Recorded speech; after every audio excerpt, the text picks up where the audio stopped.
தாவேகா வேட்பாளர்களை விஜய் மட்டுமே அறிவிப்பார் என அக்கட்சியின் பொதுச் செயலாளர் ஆனந்த் தெரிவித்துள்ளார். நாமக்கல் மாவட்டம் திருச்செங்கோட்டில் தாவேகா சார்பில் நிகழ்ச்சி ஒன்று நடைபெற்றது. இதில் பொதுச் செயலாளர் ஆனந்த் மற்றும் நிர்வாகக் குழு தலைமை ஒருங்கிணைப்பாளர் செங்கோட்டையன், கொள்கை பரப்பு பொதுச் செயலாளர் அருண்ராஜ் ஆகியோர் பங்கேற்றனர். இந்த கூட்டத்தின் போது கட்சி நிர்வாகிகளிடம் மட்டும் சில தொகுதிகளுக்கான வேட்பாளர்கள் அறிமுகம் செய்யப்படுவார்கள் என்று தகவல் வெளியானது. அதன்படி திருச்செங்கோடு சட்டமன்ற தொகுதியில் கட்சியின் கொள்கை பரப்பு பொதுச் செயலாளர் அருண்ராஜ் போட்டியிடுவார் என்று அறிவிக்கப்படும் என்றும் தகவல் வெளியானது.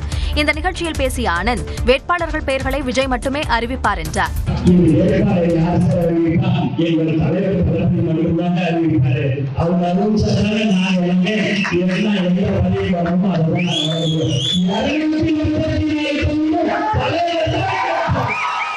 இதனிடையே தமிழக வெற்றிக் கழகத்திற்கு தொகுதி பொறுப்பாளர்களை நியமிக்க தாவேகா தலைவர் விஜய் உத்தரவிட்டுள்ளார். ஒவ்வொரு தொகுதியிலும் ஆலோசனைக் கூட்டங்களை நடத்தி பொறுப்பாளர்களை தேர்ந்தெடுக்குமாறும் விஜய் அறிவுறுத்தியுள்ளார்.